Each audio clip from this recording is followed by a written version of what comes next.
survive and thrive no matter what because of how you're made as people, your personalities, or were the conditions important to make that happen, or some combination of the two? Yeah. Is that clear? Yeah. Okay, Yes. I've been struggling with how to ask that, so Yes. Okay. I really want to understand your perspective, both of you. All right. You want me to answer first? Yeah, you go first. Shibai and time, that's why. Men I- first. I really, really appreciate that question.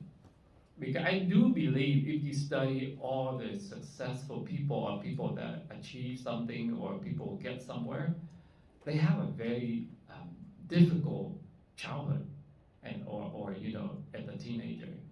And that typical though, because when you're young and you struggle here and there, the funny thing is in that environment, I did not know anything better. So it didn't bother me that much, right? But when you start realize that all of these are the people, the condition, or the environment or whatnot, it's not right, then you need to make up your mind that I'm going to change the environment, I'm going to change the people, I'm going to change the mindset, and it start with me. Instead of keep saying, hey, the environment is horrible, the condition is horrible, make my life better.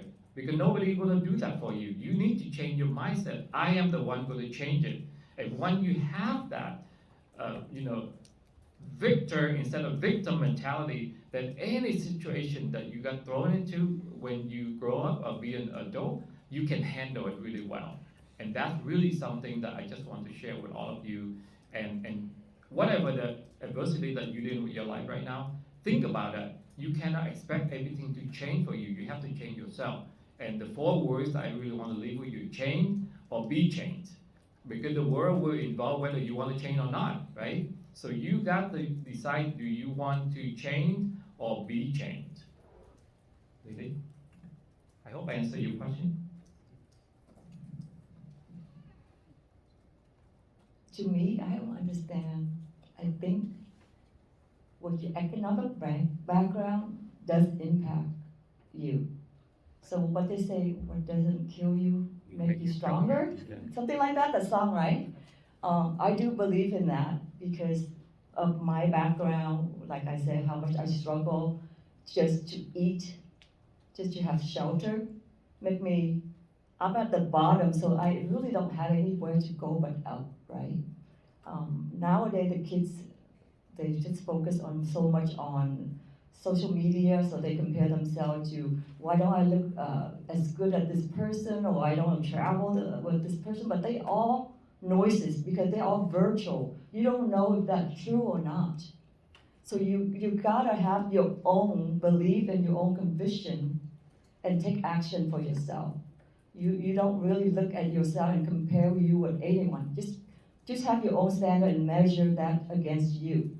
And that's how I live. So to me, any problem that's thrown at me, I can deal with anything. And mind you, I'm only 100 pounds, 5 feet tall, okay? But I do have a dragon breath. When they call me Dragon Lady because when I was working, I was a VP of operation for a big Polish company in San Diego. Men who's 6 feet, 6.5 will be in front of me and he's literally shaking, asking me a question. I was like, Richard, I'm just 5 feet. But Lily, but they call you Dragon Lady because I breathe fire because I'm very confident in what I do. I do I give them 1,000% of my effort, and I do always strive to learn a new skill to serve better in whatever I do. So that's all I leave. Thank you. What have you noticed is the impact of your confidence and your determination and your positivity on the people that you lead and influence in your work? How does that play out in it for them? Yeah, I think it's when you're a good role model and you have that positive vibe, people can pick it up, right? People can pick it up. But I don't want to caution what Lily just sharing though. It's okay to be confident or overconfident, but don't be conceited because that's a huge difference, right? Don't be hubris because whatever we have is we receive so much from other people that making us, right? I wasn't be any good I am today, if I did not have all the adversity, I did not have the mentor, I did not have all the good role model in my life. So even I have all the confidence in the world, I can believe I can kick anybody's ass, but realize that everybody out there can kick your ass too, right? So have that humility, because that humility is something that separates you and it will save you when you down. Because life is not always rosy, and there will be moments that you are really, really at the bottom. Because the higher you're at the top, the harder is the fall. But having that humility will save you and will rescue you and make the people around you, appreciate you much more. So I do want to share that it's okay to be overconfident, and yet have in the back of your mind know that any given moment I can be at the rock bottom too, and appreciate every single people in your life. I want to share with you a story. When I was working at this company, I brought my own food to eat, and I put a microwave for lunch. I heat it up, and they're like, "Oh my God, Lily, what the hell are you eating? It's so stinky." At the Any Vietnamese in here? Anybody? Any Vietnamese student? Oh, we have a Vietnamese Yeah. student. Yeah. So they were making fun of my food, my culture, and everything. At the time, I took it lightly. I didn't say, "Oh my God, the people discriminate me and all that, blah, blah, blah." I just say, "You guys just give it a chance. If you learn to get over this thing that you call smelly, you will enjoy my food." But after I worked in there for, I think, 5 years, they all eating my food, okay? So every lunchtime we have a guy, he said, "If you buy, I fly," meaning he would go up and drive and get the food for us, and he put in all the Vietnamese food order, and everybody start eating, all the pho and all. I'm not sure you guys know pho. They love that, and to me, I treat them like my family, and because they don't know, I understand that the smell is different, but I cultivate the relationship with my children that I want to educate, or I want to show them my culture. So you treat them like your family, your employees like your family, and when the higher up that you move up, you have to be able to do the job at the lowest job, so that at any given moment of time, you can fill in that hole in your organizations. No job is too big for anyone, and no job is too small for anyone. And that's how I was able to go from just a clerical person into a VP of operation, because through the spectrum of that line of work, I know how to do the what do you call it, entry level job, all the way to management job. And you treat them with dignity, and you reward the people who have result. You reward them handsomely, right? That's when you do the profit sharing. You share your wealth, and they will also share your sorrow. Did that make any sense? Yeah. You ready? Thank you. Yeah, that's beautifully said. I'm going to ask you an unusual question because it's not a traditional question that we ask all our guests, but I do know that you practice mindfulness. And mindfulness has become really important, especially over these last couple of years, the global pandemic, when everyone has faced different levels of stress and are trying to cope with it. So my question to each one of you, and Lily, maybe you can go first, is what is the role of mindfulness in your life? How has it helped you? And if anyone in the class is interested in trying to practice some minimum levels, and I'm sure some of the students already do, minimum levels of meditation or mindfulness, how can they get started? So Lily, if you'd like to go first, go right ahead, and then Jimmy. I'm going to start out with how mindfulness helped me. This is I think my 3rd or 4th years of practicing mindfulness, and I do have anger, I do have greed, I have ignorance in me, and mindfulness helped me just to try to tame those. I would start out with being kind speech, right? Usually when you're in a marriage, sometimes when things go not in your way, you kind of like at each other, right? Instead of calmly speaking to each other or having a conversation. Or when you have children, if they don't listen to you, like, why are you not majoring, this and that? Why don't you want to be an engineer? Why don't you want to be a doctor? You start dictate how they should live their life. But now that we practicing this mindfulness, we try to understand your perspective, whoever that we talking with, our children, our partner, our friends. We try to understand why they feel the way they feel, and step back and give it a chance. And then when you're angry, just don't talk. That's what mindfulness taught me, and it helps change the dynamic of our family relationship. Because parents, most parents have friction with kids, right? I mean, you're no different. You probably go through the same thing, when you deal with your parents. Why don't you understand me? I want to do this, want to do that. And we struggle the same way. It's trial and error. And my kids, luckily, one of them told me that Mom, being a parent doesn't come with a manual.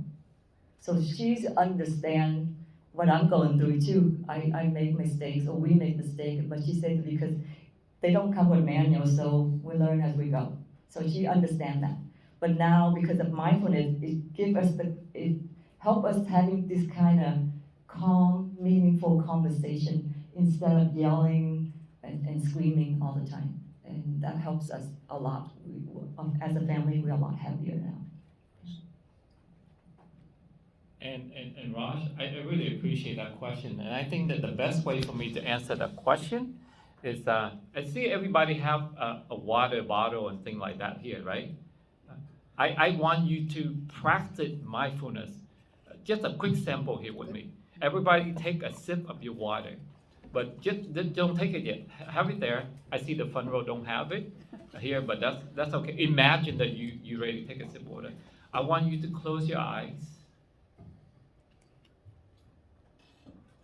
Be very mindful and take that sip of water or coffee or whatever liquid that you have in front of you.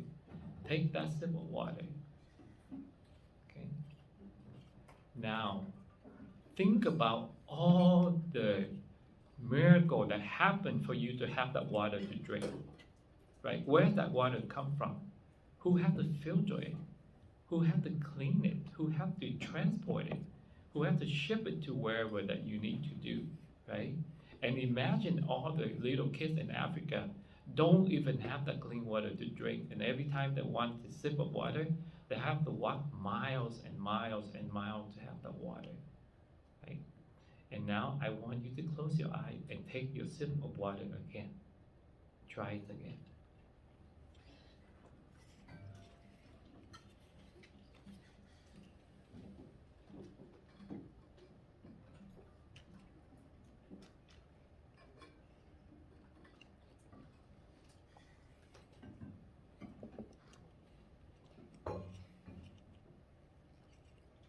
Raise your hand if you see the difference when you taste that sip of water at the first one and the second one. Who felt that you can feel the difference, right? Because now you appreciate that sip of water a lot more, right? It seems to be fresher. It seems to be cooler. It seems to be a little bit sweeter. And that is what mindfulness practice can do for you. And think about it, the air you breathe, right? The food you eat, the bed that you sleep on, right? The computer you use, the instructor that you have here, the college here, and the car you drive. Think about all the things that the universe gives to you that 7 billion other people don't have.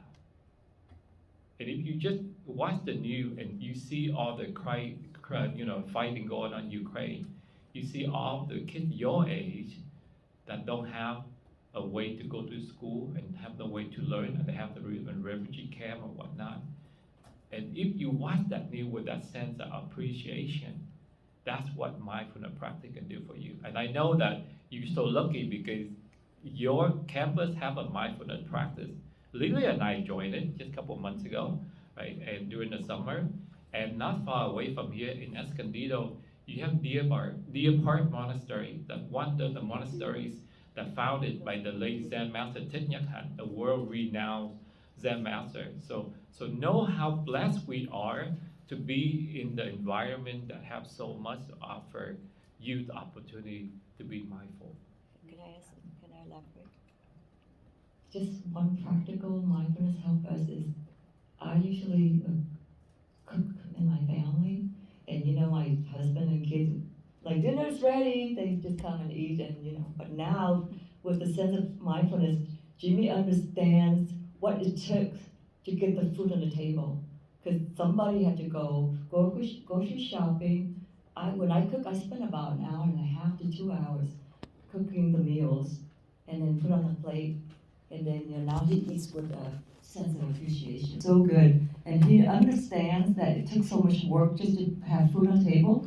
Now our family has a calendar, what day who cooked what, and it's become a family activities, and they map out to cook on Wednesday, I believe. Today's my day. So it becomes like a family event, like everybody's appreciate of each other's effort just to put food on the table. And we learned this because of mindfulness, where before I felt so unappreciated, like the food just there. Like when you guys come home and your parents or your partner or whoever to put the food there, you just eat and then you go. But now if you're mindful, you understand what it took to get that food there ready for you, then you can just say thank you so much.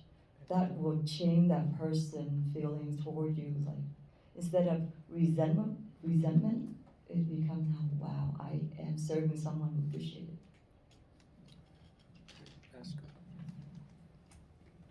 A moment ago, you said something extraordinary in terms of not being common for leaders to express something like the very real human experience of feeling anger or feeling greed or fill in the blank. By show of hands, does anyone in the room ever feel angry or feel greedy or jealous of someone else, or any feelings inside that you might not feel comfortable sharing that you actually have as a person, and yet we know we all have them? So why do you think it is so difficult for so many leaders to be honest about their own difficulties, and instead kind of put a Teflon cover over the top and try to show up as if everything's fine? Why are we stuck there in so much of modern leadership? I think they don't want to appear weak, right? When you're a leader, you expect to be strong and you're the shield of everything. But showing vulnerability, people don't want to do that. And it takes a lot just to admit that you're weak or you lack of something. It takes a lot. And through the mindfulness training, I accept that that's just being a human being. As a human, we have anger, we have those seeds, all right? Anger, greed, and ignorance, we have those seeds. So now we have to learn how to tame those seeds. Don't water those bad seeds. Water all the good seed that you have. And that's what Thich Nhat Hanh taught us to do, is pick out all the best seed in you and keep watering that, being positive and work toward that. All those bad seed, ignorance, greed and hatreds and all that, don't feed that anymore, protein or energy or whatever. Don't feed that.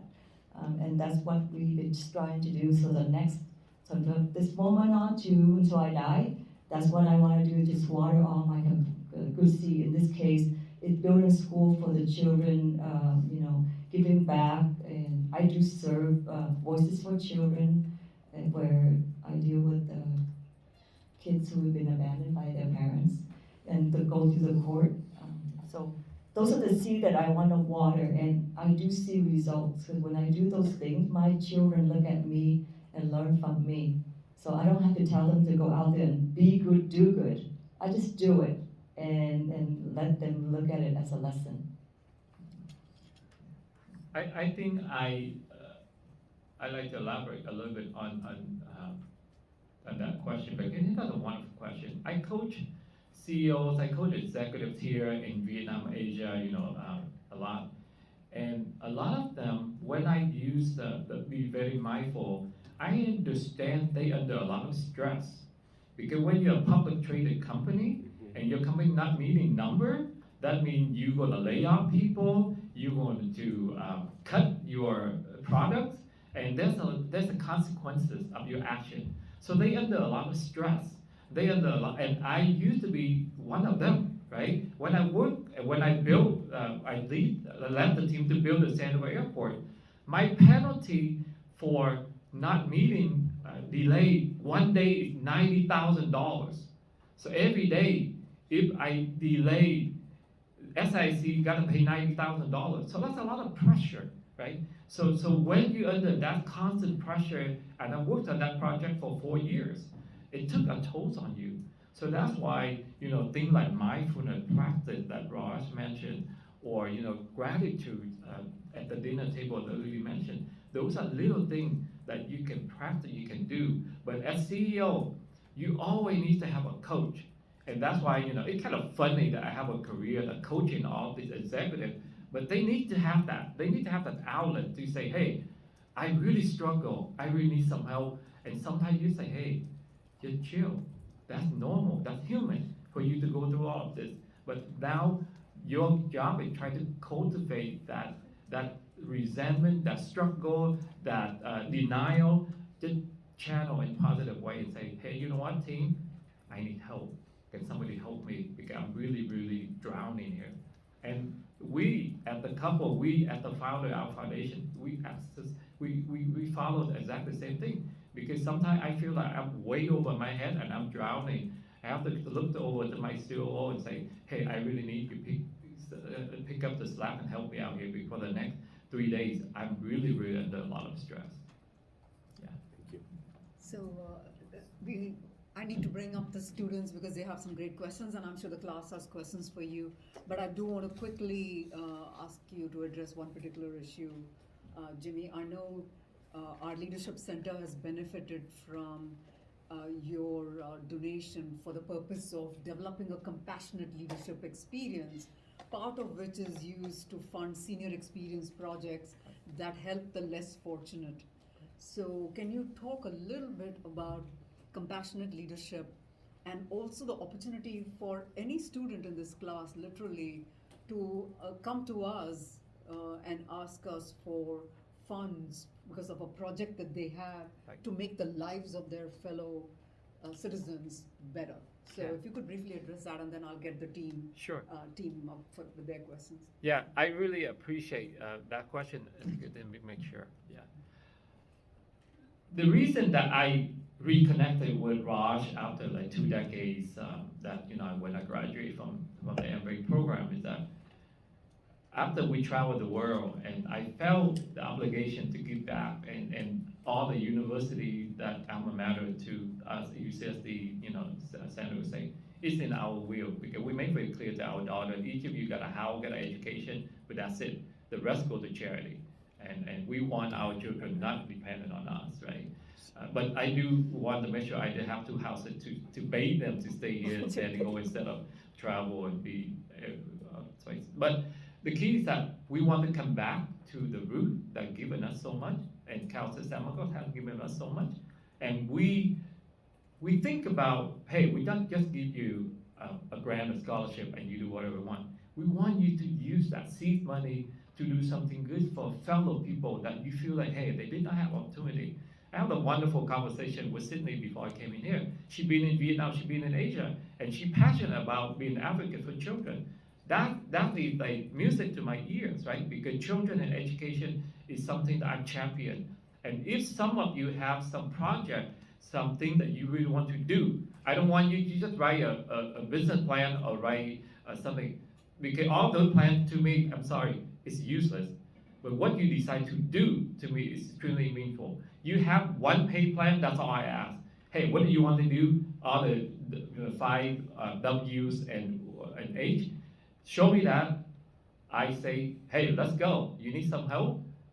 Come to us for seed money. Come to Ross for seed money. And you need more help? We will mentor you. We'll guide you through it. But I just want you to figure out this is what I'm passionate about, this is what I want to do for the community, for the people that I care, that I see they struggle out there. Turn your vision, turn your action, turn your thought into action. And that's what the compassionate leadership is all about, right? We want you to go do something, but not just for yourself, go for somebody else. Do it for the community. Homeless out there, right? How can we solve the homeless issue? Mental health. How can we help the people that facing mental health? Environment. How can we take these bottles, recycle, or build something? We built 2 schools out of plastic bottles in Vietnam. Each of the school, we collect 8,000 bottles and we build them. And we not just 8,000 bottles, we shove all the plastic in there. So each of the school we build with 8,000 plastic bottles, we save about 2 tons of plastic waste that go into the landfill, go into the ocean, if we don't do any of that. So there's so many things out there for you to do if you get together with a couple of friends that are really passionate. And there's so much help in this front row here that we're willing to give you money, give you our time. You know, if you want to intern with us, we're more than happy to guide you through the process. Yeah. Thank you so much, Jimmy. I really appreciate that. Let's give them a big hand.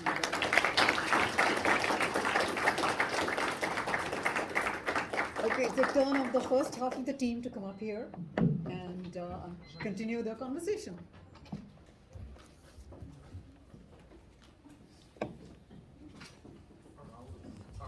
No, the team. 4 members, 2 people. Just give me a second. I'm just put this camera here. You can see I'm very low tech. Is somebody here that can just prop that up and record us up there, and we can? Yeah. Yeah, that would be great. Thanks. Again, Ross said it's a conversation, very casual, so that's why everything you do. But Lily and I are prepared to be embarrassed, so embarrass us. No, Jimmy is prepared to be embarrassed. I'm not. So don't let anybody speak for you.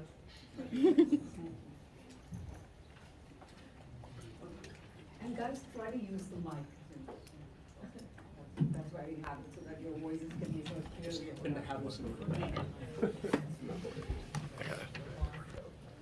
Okay, so after making some research about you, I know you had a pretty hard struggle life when being younger, and I wanted to ask a technical question. How did you deal being so young to first? How did you decide to come to the U.S. and how did you deal with all the technical things to become a refugee?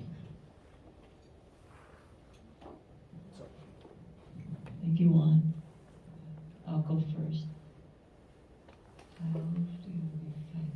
When I was growing up in my fishing village, we thought USA is heaven.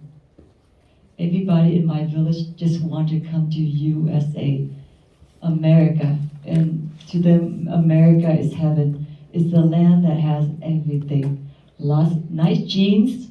I don't know, we was just exposed to those jeans. And we people say, they describe Las Vegas, all the lights and abundant of food. So all we want to do is escape and go to America. Because when you have no food to eat, no clothes to wear, my sister and I went begging for food some nights. Going to bed hungry is an almost daily occurring, event. So coming to America is the way to go. And my dad was a fisherman, and he working with the team that they have a boat. So we escaped communists to come here. As what you witnessed on TV today, a lot of Ukrainians try to take refuge in other countries. We as Vietnamese do the same thing, but we're so far away from America. We have to travel a long distance. So we took a boat, and I was at sea for 2 weeks, and we landed in Hong Kong. And from there, you get sponsorship to come to America. So how do we come here is a lot of charity people that are helping us along the way. There's an organization called Catholic Charity that they help supporting us and bring us over here. And when we came here, my aunt came here before us. She gave us like some money for housing and basic needs. And it's the same way. This is why we felt the need to give back, because our first few years we receive a lot of help from everybody, including America government, you know, like I told you, welfare and food stamp.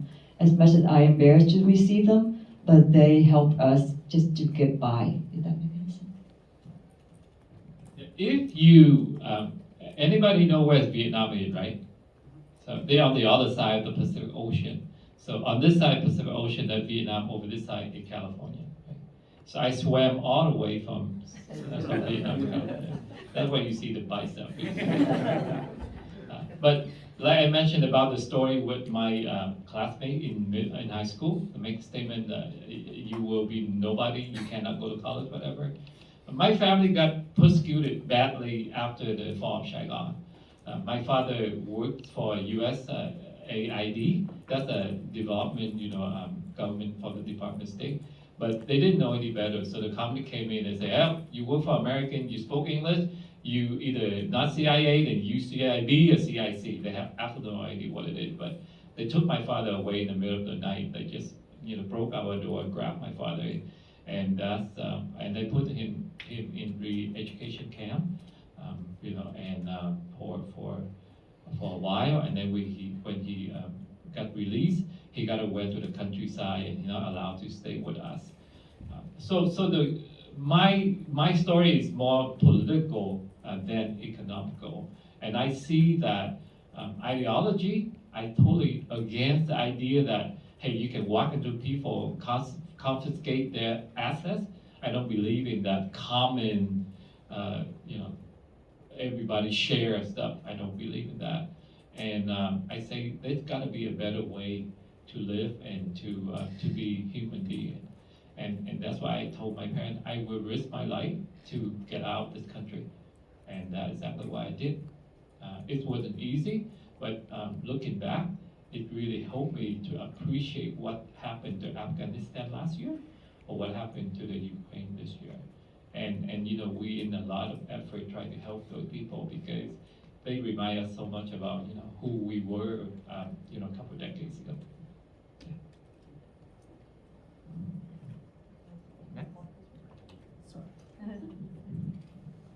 Okay, well, as you guys know, I'm going to be filling in for Ozia. I have some of her questions here. So, as we all know, you're a former student of CSUSM San Marcos and even a former student of Dr. Raj. In what ways did you benefit from your major, and did you have any learnings from the class that you could apply today in your career, or that you have applied today in your career? I didn't learn a thing. I really want a refund. Just kidding. I just want to embarrass Raj for a second there. Right? The thing that you have to, that's a very, very interesting question, because you think about going to college and you get a degree, you get a piece of paper, and then you land you a job. But that's not what college is all about, right? College teach you to think, college teach you to research, college teach you to go find answer. Because you have no idea what job you're going to have out there in the world. So it's really hard for college to teach you the right tool to go do it. It's like, oh, you want to be a gardener, then you need to have these tools. You want to be an electrician, you have these tools. College cannot do that. So college teaching is more general, but what I learned from this school and other universities is that I learned how to gather the information, how to see the problem, and how to solve them. Right? And that's really important, because the mindset, if you think you come to the school to get the piece of paper and then that piece of paper will give you like the golden ticket, right? Using the Charlie Chocolate Factory, give you that golden ticket, then you will fail miserably. But if you know that college is just a journey that allows you to gather all of these lessons and all of these skills, and I'm talking about life skill here, not just a knowledge, that's a piece of paper. If you can collect some of these life skills, like know how to talk to executive and how to pick executive brains, like what we're doing in this session, you will go really far in life. And that, the application that I learned from Raj, I learned from leadership. I mean, I graduated with MBA and I went to different company. I went to, I left the government and joined the private sector, all that stuff. The confidence I have from learning, from having exposed to that environment is huge. And then not because I have the MBA, it's just because the people, the knowledge, and all the life skills I pick up from that. So that's why I want you all to be able to differentiate what you learn academically and what life skill that you think you can transfer into. Because life skill is like what get you go far in life, not your degree.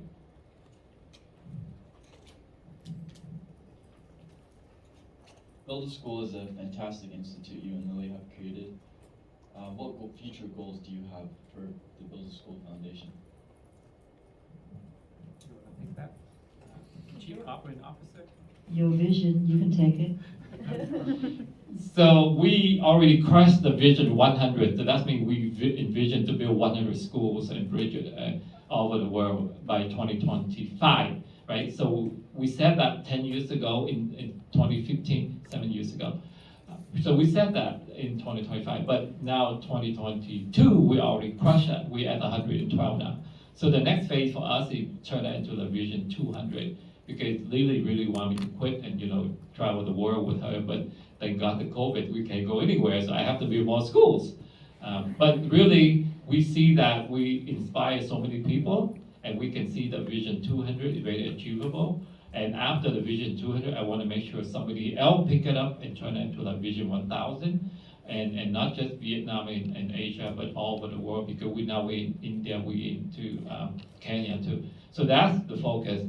And personally for me, I'm writing my book about 100 leadership lessons through the process of building 100 schools. And just go and inspire young people like you.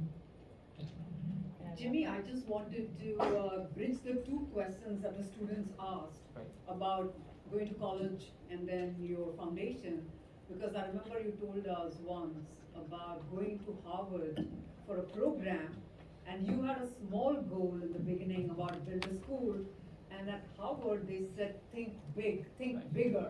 So maybe you just want to touch on that because it bridges both those questions. Sure, yes, and I think this go back to a couple of questions you asked. My vision, I never have the vision to build 100 schools, right? My vision is just build a school. And that's not really a vision because when you build a school, but that's my tribute to my parents, right? Education is very important. My mom, my dad instilled that love for learning in me, and I want to pay tribute to my parents by building a school and pay tribute to them. But after I struggled for decades and finally I realized that promise, and there's a story with the kids when I finally escaped out of Vietnam, I did not fulfill the promise of teaching, how to read and write Vietnamese. I only have 3 days, within his fishing village. But when I built the first school, and then people say, no, you need to do more. And then people say, we help you fundraise, so we do a second and third. And then I said, wow, now we have an organization, I better go learn. So I signed up for Harvard and learned how to run a nonprofit charity. So I went to study at Harvard for 3 months, and they say, okay, what's your vision? I said, well, maybe I might build 3, so maybe I do 10. They say, no, think bigger. And I say, maybe 20? They say, bigger. So I said, okay, how? 100. And they said, oh, that's big enough. So sometimes, when you get the right people that mentor and challenge you, they really help you. And to be honest with you, when I make that statement, I have no foggy idea how I'm going to get it done. But then I learned, you make it 100, and then you decided to do it in 10 years, and that means every year now you do 10, and you decompose your big vision, your goal, into something manageable, right? So that is the value of having some coach or some executive that can guide you through the process. And for him to achieve his vision, I'm the girl who greased the wheel, okay? So he's lucky that he found the right partner. So that's the message I want to leave with you guys. find a life partner to walk the path with you. It's important. It's really determined, make or break your life. Like, or you have a hardship life, or you have this, middle of the road or rosy. Is you have to have the partner, life partner, to share your vision, to support you, to walk your path. And at first, keeping up with Jimmy as a partner is very tiresome. He never stopped, right? He started out with one school, and then with the 8,000, 10,000, and then he 10 school, 100 school, and then he told me, oh, we're done, we can travel the world. And now he's going to 200 schools. But I learned that if it's the right thing to do, I'll support him in any. And he, in turn, challenged me to always acquire new skill, new knowledge to take our vision further. And I manage our foundation website. I don't know anything about coding or anything like that. But the person who volunteered before, he quit because it's just very intense, labor-intensive work. And I said, I don't know how to take over the website. And he was like, I'll show you a little bit of coding. So I went and learned with him too, to learn how to code a little bit, just to keep up. Our website is very amateur because I don't know anything about computer. So if you guys good with computer, I'm looking for an internship to revamp our website. But anyways, being married to a life partner who's constantly challenge you and will help you bring your elevate you in terms of you have to get yourself ready to be able to walk the same path. And he's lucky to have me too, because I'm willing to be in a supporting role and help him behind the scene. Because he's the face of the foundation, but Lily Tai is doing all the dirty work. Does that make sense?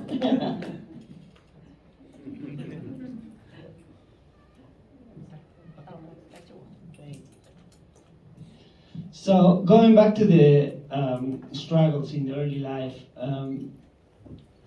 how did you guys were able to get funding to go to university with being poor and not having much money? I live on Pell Grant and Cal Grant. Is that still applicable today? Yeah. Yes. So I remember when I received my $1,800 checks from Pell Grant. That pays, because I went to San Diego State University, and it was like $500 per semester. It was really cheap. And books, I remember books as being the most expensive thing in college. It was like $80, $90. And at the time, parking was another $40. So that my $1,800 pretty much covered my whole semester. And I was working about 20 hours a week for spending money. And I mentioned before, I went singing. So every weekend I would be a wedding singer, and I make $50 from that. So that's how I support myself through college. And what else? And I seek mentor, because I used to be, I grew up in a very rough neighborhood and gangster, and I determined not to marry that gangster, right? So I joined a church choir. And in that choir, there was so many big brothers and sisters who graduated from college, and I see how they lived their life, and I was like, oh, I gotta go to college. I want to be just like them. So I always seek a mentor, that of someone that I strive to be, and I said, like, how do you do it? Can you guide me through? And I was a firstborn in my family. I don't have that direction. My parents never been in college. Their level is 3rd or 5th grade level. So I seek mentor outside, and luckily I met some nice people along the way, and they showed me the path. In the interest of time, let's get one more question from the team and then switch. That's a good question for you.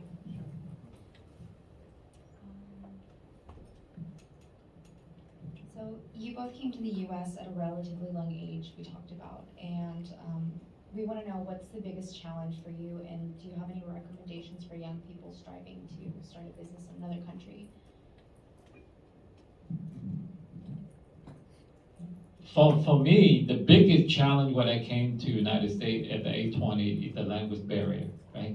And any of you imagine now you have to go to, let's say, China. and you have to go to college and try to live a life there. It's not easy, right? Or go to Ukraine or Russia, whatnot. But to me, that's the hardest thing. So I picked my major, study, and all that stuff. I want to be an engineer because I don't have to talk to much people, and then it's hard to study calculus and differential equation with the dictionary, but still a lot easier if you study history or political science with that, right? You get a lot more words in your textbook than symbols. But when you overcome that, but pretty soon when I get past that, I realize I can be an engineer, I can be one with a master's degree, but I still be in the technical, I still work in a lab forever. If I want to be an executive, I better fix my English deficiency problem or my shyness of public speaking. So I joined Toastmaster, right? I signed up for Toastmaster. Anybody know Toastmaster? You have it here, right? It's not the one that you put your bread in and it pop out. No, that's an organization that it drill you on leadership and communication skill. And I have to say, I learned a lot of leadership and communication skill. I'd be a Toastmaster member for 20-something years, and I'm still a member even today.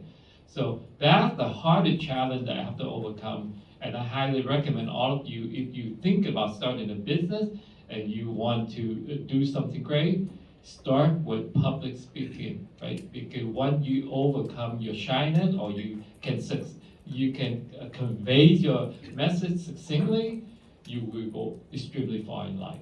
And even with charity today, where we have to be able to pitch our charity and get funding and donation from people, that skill is like life skill that can be very beneficial. Thank you very much, you guys, for good luck. One can go join Sydney and she can ask questions on her own behalf.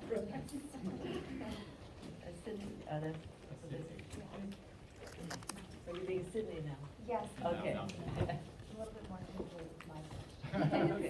You want to go first, Paul? I'll go first. So one of the questions I had is we often see people who have been successful to have done everything right, but that's not always the case. Can you tell us about a time that you failed and what you learned going forward, and why failure is important? I don't have any failure. Yeah, how long is your program? To be honest with you, when I read that question, or when I heard the question, it really struck me because I never realized see anything as failure, right? But I truly believe that life is all about trial and error. Right? So failure, I never see it as a failure.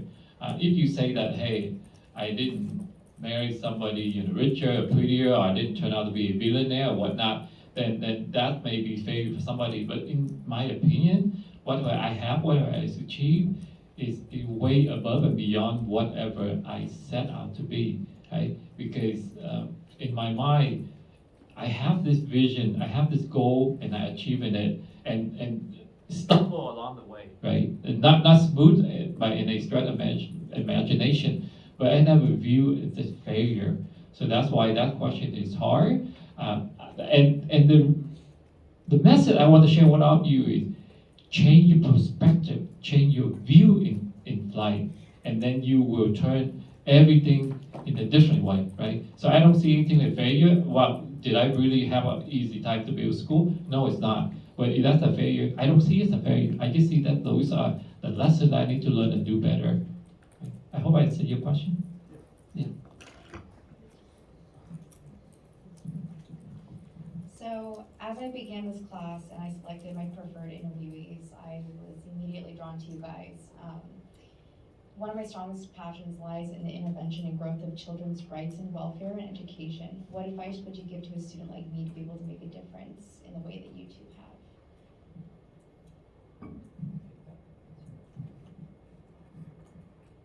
I just say to find a cause and pursue it. So in this case, you want to work with children, go volunteers. There are plenty of organizations. The one come to mind is the one that I served for 2 years, is CASA, being a child advocate. Those are the kids that are being taken away from their home because their parents abuse them. Then they go through the court system within 18 months, the court will decide to give the child back to the parents or put it up for fostering or adoptions. And when you become a CASA, an advocate, you follow that child for the 18 months. You represent in the court, be the eyes and the ear of the court, meaning you take, it's like you have your own child. You take care of them, make sure they go to school, make sure they see the dentist, make sure they go see a doctor, and they visit with their parent, make sure just observe how they interact, and you report back to the court. And every 6 months, you have to be in front of the court to testify or report back to the judge so that the judge can make that decision whether the parent deserved to get the child back. So take actions. If that's too much of a commitment, then you can go through different organization that has lesser commitment. But go out and do something. Just don't sit there at home and just think. Like, if you have an idea, explore the idea and see where you can find the opportunity and take action. And I certainly want to palliate to that is that so many organizations out there maybe do similar thing.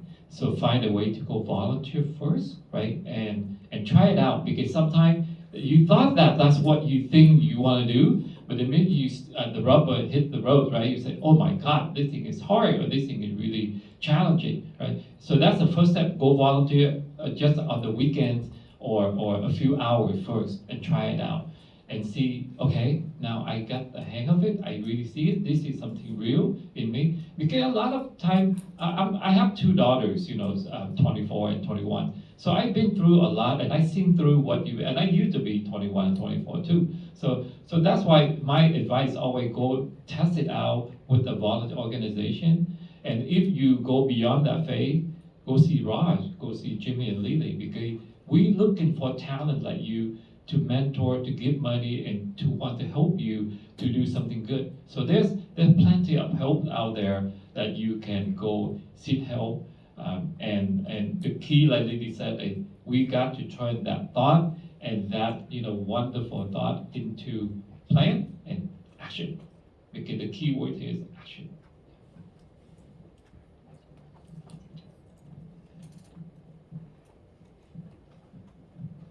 So throughout your career and your life, is there anything you wish you would have done differently? Is there any advice that you would give yourself if you could go back?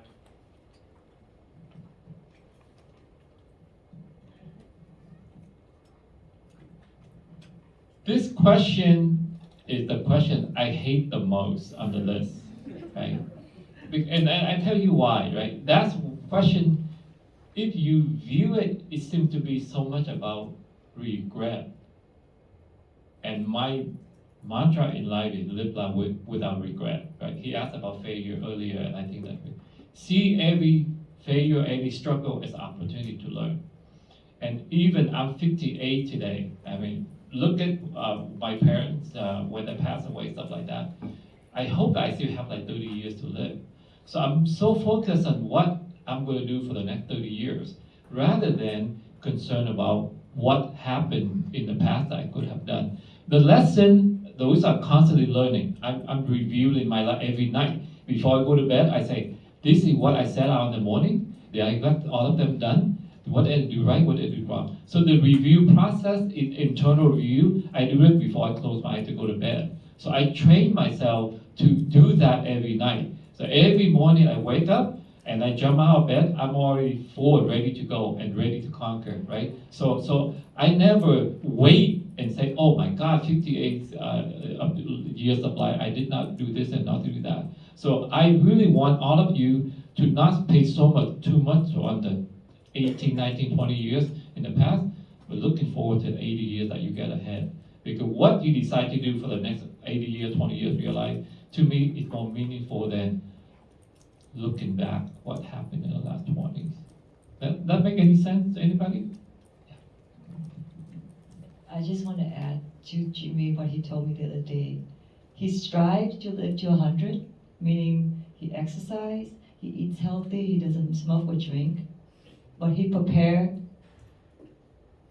to go anytime. So that means right now he dropped dead, today, tomorrow, he's fulfilled. He feels fulfilled because he has everything in order. And that's how he lives his life, is prepared to be like optimum of your life or in condition, your work, whatever, the charity work, the professional life, personal life.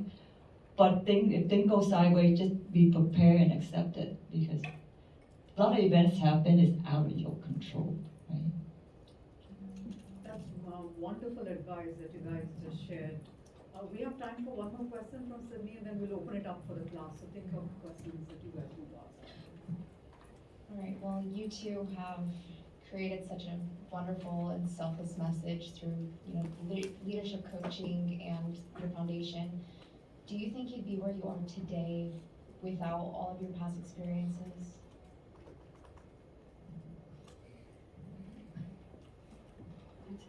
I take it? Okay. Now you know why I'm the face of organization. I take all the tough questions.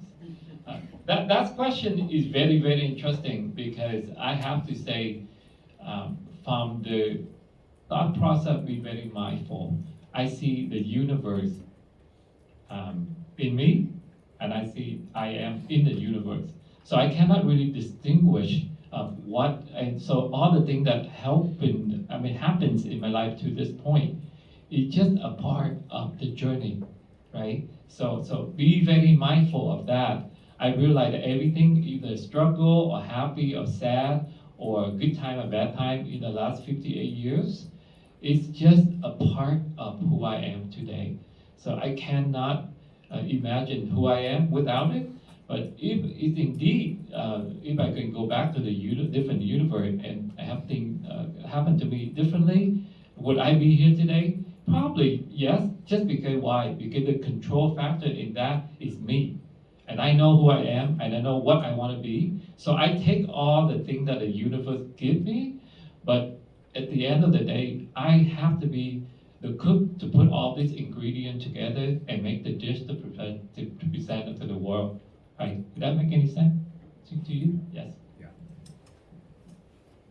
I like that metaphor. I think my answer is really smart. He's been watching Gordon Ramsay MasterChef. So now he's inspired. Jimmy doesn't care about food. His mantra is, I eat to live, not live to eat. But lately he's been watching those shows, so he's really into food, but has yet to cook. Okay, thank you so much, you guys. Good job.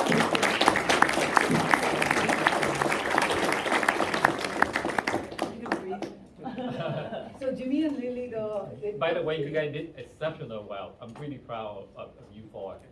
I hope we're not bored you, right? Everybody yawning. It was very interesting. I'm going to, the class is yours.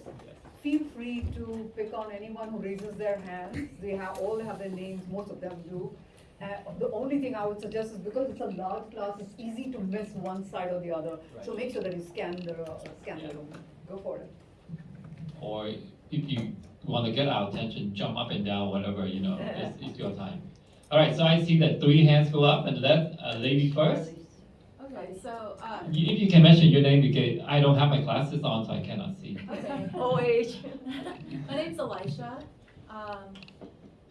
Since you came to America without many connections, have you been able to grow a strong network, and if so, how? For me, networking is very, very important, but not so much about networking at the goal and exchange business and stuff like that, right? Cultivate relationships. The key here is relationship. I take my mentor out once a month, and I buy lunch, right? Because, like Lily said, if you buy, I fly. I'm very easy. But the key here is that try to build relationship, cultivate relationship. Not just how many or how many friends you have on your social status. That's not it. Even if you just cultivate 5 or 6 good relationships, that can give you go that can help you go pretty far in life. So from the professional standpoint, from the personal standpoint, from spiritual standpoint, I always have those relationships I cultivate, and I call them, I write to them, I take them out to lunch, or I go on trip with them. So I build a relationship. Even though I'm retired now, I still have my vice president, circle that I associate with. And when I coach in CEO, I try to develop more relationships. And when I take, CEO to go to have expedition, you go hiking, or go back to visit our school, we cultivate relationship, and that's something that I really want to remind you. Don't go for quantity, but go for quality. Even just have 2, 3, 4 good friends or mentor that can help you go pretty far. Did I answer your question? Yeah, thank you. And that's So, not yet. The question at back. Yeah. My name is Alma. So this is kind of a question more geared towards you, Lily. Yeah. So you were mentioning how when you were in school, you would sing on the weekends and you would work 20 hours a week, and while going to school. So that's kind of a lot, that's a lot, especially when you're still trying to navigate your way around.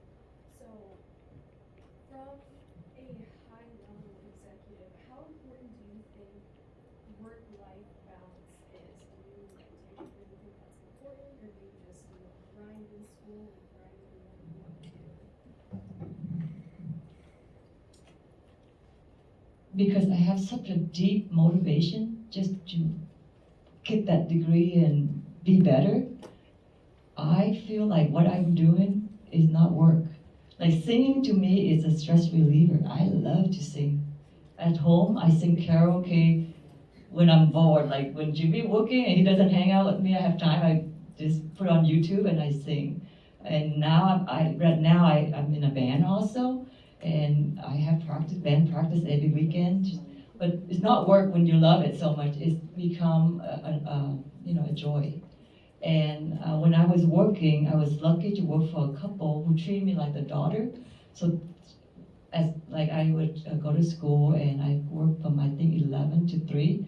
But when I show up to work, they already have lunch ready for me. They're feeding me. So to me, I'm not looking like, oh my God, I have to go to work. To me, it's like, I'm gonna go and have lunch, So that's the kind of relationship that I cultivate throughout my life. I don't know how lucky I was until just recently I just reflect. All the people I met along the journey, they're all helping me one way or the others. And they always see me as a little sister or a daughter, because I must have shown them my eagerness to learn, or I never complain about working hard. To me, the definition of working hard is not working hard. That's why sometimes I have a disconnect with my kids right now, because they're like, oh my God, I'm in school and I have 3 tests and blah, blah, and I'm so stressed, blah. And I was thinking, oh my God, I've been there, done that. But I have to understand where they're coming from. They keep saying that when you went to college, Mom, the grade level is not the same. You guys got it easy. We have it hard. It's so competitive right now. All those terminology, right? I was thinking, oh my God, I didn't even know how to read until I was 10. What are you talking about? But they acted like we don't know what we're talking about. It's just all about perspective. And we understand because they grow up with a silver spoon. So they don't have that strong conviction, like I have to work 10 times harder than anyone else just to be better. But right now I learned that you don't have to work that much harder. You work smarter and you treat people right. That's the key ingredients to be successful. I think there's a hand back here first, so that we make sure we take 2. Yes. My name is DJ. Just a little fun question, and I recognize that you mentioned before that you had a friend tell you back when you were in Vietnam that you would never get to college. Right. Have you ever since reconciled with them and kind of revisited, re-networked with them? If so, what was that like? Yeah, when I returned to Vietnam, we did have lunch with the folk that when we went to high school together. And when they heard that I came back to Vietnam to build school, they look at me, they say, yeah, you still stupid like the day before because you want to do something that pretty much impossible here. Because when I say that I want to build school and I want to go raise funds with them, right, for like $10,000, they say, oh my God, $10,000, you can't even get the permit. Doesn't mean you have to bribe somebody to get a permit in Vietnam before you can go build anything, let alone use $10,000 and build a 2-classroom school. But yeah, I did get back and have lunch with other people, but that's it. I never have lunch again. Because it really goes back to the question that Alicia, right, or somebody up here, pick the good friend and hang around with them, and if some of them bad or go nowhere or waste your time, cut them loose, right? Really, really have that courage to do that. Don't just hang into the one that not help you go nowhere. I'm not talking about using people, but associate yourself with great friends and people that can help you go in your journey. And that's the key. But yeah, for that guys, I have no thing hold back. I come back. I pretty much just like who have the last laugh now, but I'd be compassionate enough not to do that. And yes. Brandon? Yes. Hi, my name is Brandon, and first I just want to say thank you for you guys coming out. Your story on how Lily, how you grew up poor and just the different challenges that you had to face in like the food stamps. I personally can connect with that, and so like I'm super grateful, and like Jimmy, you talked about like drinking the water and your perspective and you know, mindfulness and whatnot. I think with that, I think I kind of put kind of use that towards leadership, where you know, being mindful of all the different lessons that you've learned throughout your life. And I just want to ask, what now that you're kind of at the top and you do, you know, you help out CEOs with like different leadership events and whatnot. Now, what, like, is there someone like a specific leader that you look up to for advice or to still keep learning about more leadership? Yeah, I saw both David and Dr. Ross have that book, Leader Eats Fast. So I assume that you guys are reading that from Simon, right? He's one of the thought leaders that I really enjoy. Kind of a servant leader, and so I watch a lot of his TED Talk, and I really use a golden circle in my leadership teaching.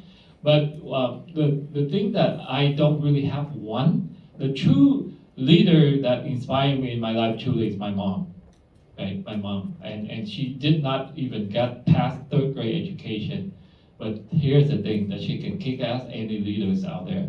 She had 10 children, okay? And for your body to bear 10 children and she have like 3 miscarriages, I respect my mom a lot. And she not just like a housewife, she ran an import-export business in Vietnam when I grew up.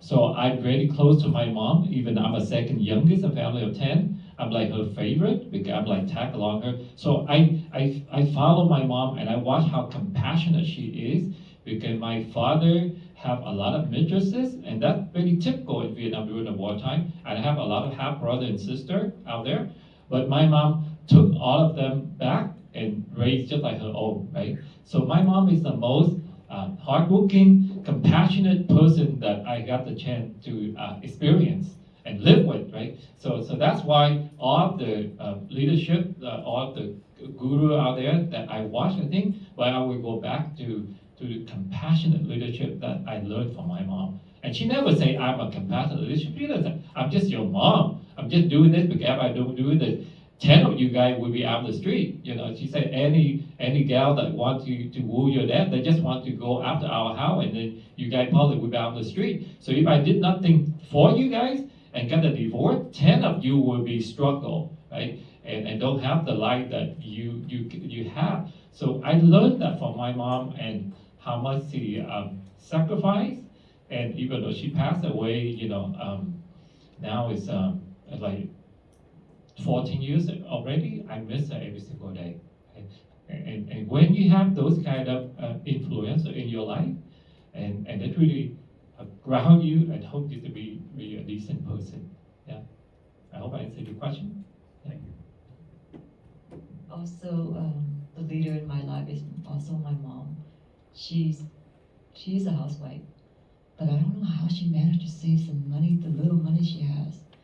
Even our first home that we bought, she loaned us the money, like with 20,000. Even thinking back with little money that my dad made, I don't know how she managed to save 20,000 to loan to us. I can't fathom that. But having a two parents household, dad and mom, is the biggest supporting system that a child can have. I know that when I go home, I always have food on the table. Whatever money she has, she always feeds us the best food. So when I was growing up, even though I'm poor, I eat well. My father loved to fish, so we go lobster fishing, crawfish. Those things are very expensive. Clam, but we all were able to cultivate that and eat well. But my mom was always there, and even though she doesn't speak English or anything, she always tag along with me, with my brother and sister on field trips. And we remember we get award. They used to go to give you those certificates and stuff. She always show up for us.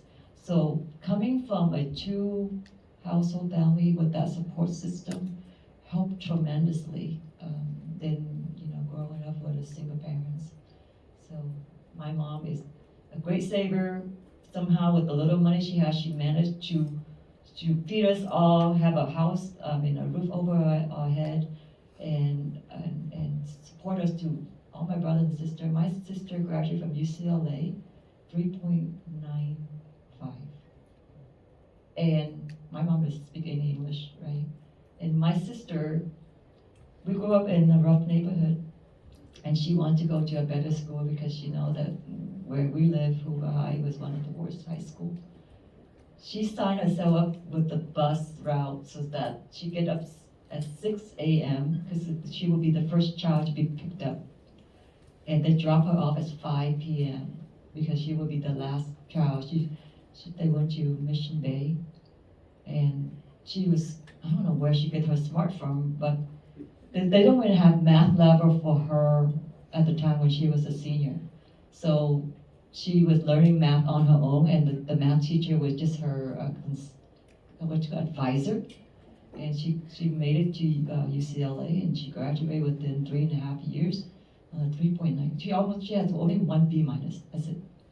But we're like, the determination when you live in that apartment with the cockroaches is just nothing can instill in you to strive and work better. Work harder. The key message here is that you don't have to look far to have good leader, a role model in your life, right? Look at your parents, look at your brother and sister. Usually they are the first source of inspiration in your life, and that's something that I really want you to go home and hug your parents tonight and say thank you.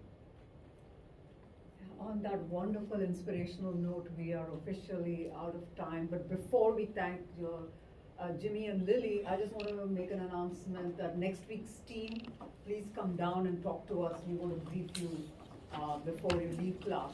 Now let's thank Jimmy and Lily for